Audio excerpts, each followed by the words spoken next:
Olá, meu irmão, minha irmã, graça e paz em nome de Jesus. Vamos iniciar aqui o capítulo 27 do livro de Atos. Vou começar a leitura.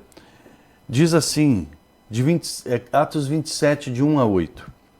Quando foi decidido que navegássemos para a Itália, entregaram Paulo e alguns outros presos a um centurião chamado Júlio, da corte imperial. Embarcando num navio adramitino, que estava de partida para costear a Ásia, fizemo-nos ao mar, indo conosco Aristarco, macedônio de Tessalônica. No dia seguinte, chegamos a Sidom, e Júlio, tratando Paulo com humanidade, permitiu-lhe ir ver os amigos e obter assistência. Partindo dali, navegamos sob a proteção de Chipre, por serem contrários os ventos. E tendo atravessado o mar ao longo da Cilícia e Panfilha, chegamos a Mirra, na Lícia. Achando ali o centurião um navio de Alexandria, que estava de partida para a Itália, nele nos fez embarcar. Navegando vagarosamente muitos dias, e tendo chegado com dificuldade defronte de Quinido, não nos sendo permitido prosseguir por causa do vento contrário, navegamos sob a proteção de Creta, na altura de Salmona. Costeando-a penosamente, chegamos a um lugar chamado Bons Portos, perto do qual estava a cidade de Lazéia. Bom, meus irmãos, muito bem. Nós estamos vendo aqui, então, que Paulo agora ele vai para a Itália. Então, ele apelou para o imperador, ele vai ser ouvido pelo imperador em Roma. E nós estamos vendo aqui que isso foi muito rápido, né? Pórcio Festo e o rei Agripa, bem logo, segundo os historiadores dizem, no outro dia já mandaram Paulo embora. E aí então ele é colocado num navio que está ali sob a direção, né? É um navio adramitino, né? Adramítio é uma província da Ásia Menor. E ele estava indo, então, para aquela direção para a Itália, porque não existiam navios que fossem direto de Cesareia para a Itália.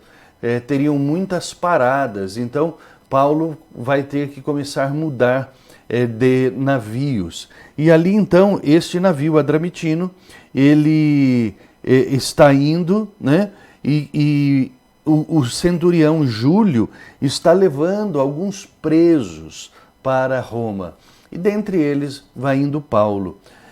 Júlio é um centurião, né? A gente vê aqui, então, ele é o comandante de uma centúria de 100 soldados. E diz aqui, então, que Júlio ele trata Paulo com humanidade. É interessante nós vermos que todos os centuriões que aparecem no Novo Testamento, de todos eles se faz boa menção, como uma pessoa boa. E este aqui diz que era um homem humano. Ele trata Paulo com humanidade, a ponto de quando eles chegaram a Sidom, Júlio permitiu que Paulo descesse em Sidom, fosse ver os amigos e obtivesse assistência. Então, isso fala a respeito de Júlio. Bom, aqui, então, eles prosseguem, estão passando pela Grécia, ali por Chipre, e eles encontram, então, agora um outro navio, um navio de Alexandria, que estava carregando trigo para a Itália, e aí, então, faz embarcar neles, e eles vão indo até chegarem a Lazéia.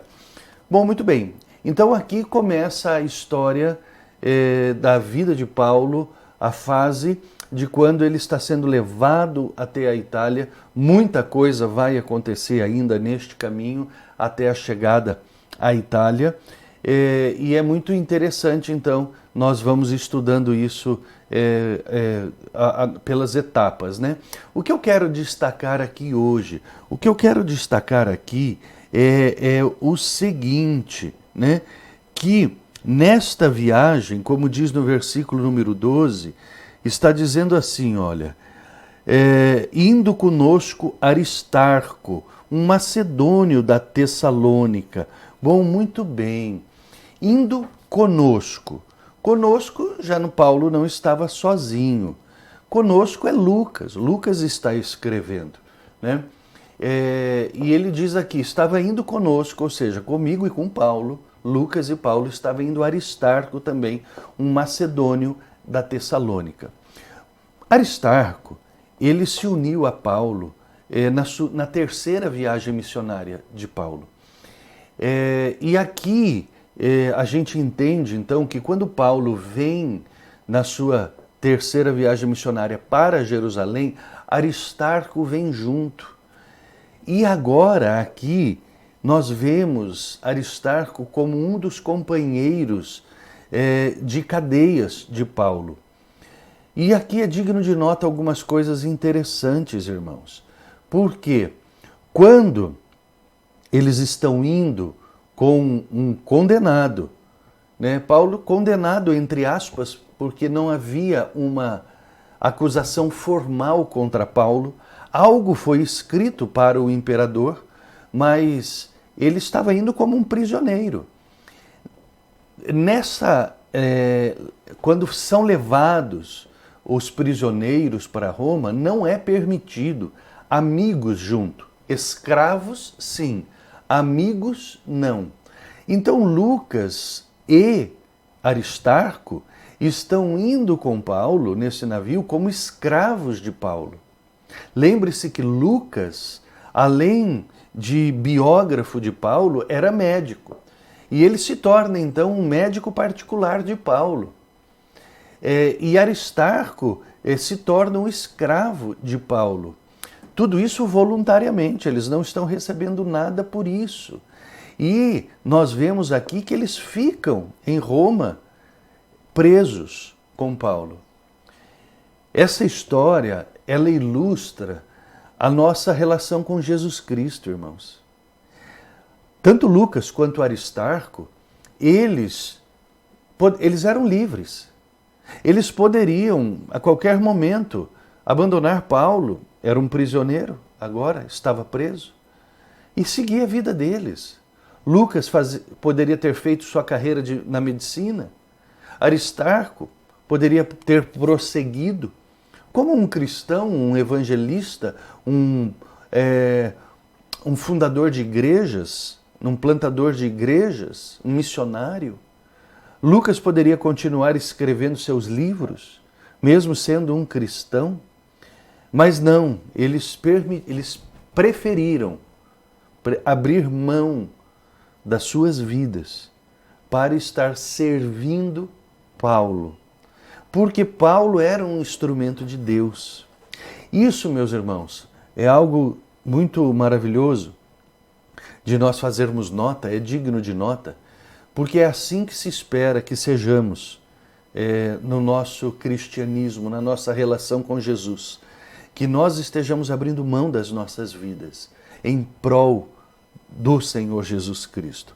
É óbvio que nós prosseguimos trabalhando, nós prosseguimos estudando e fazendo outras coisas, mas nós precisamos lembrar que sempre em primeiro lugar,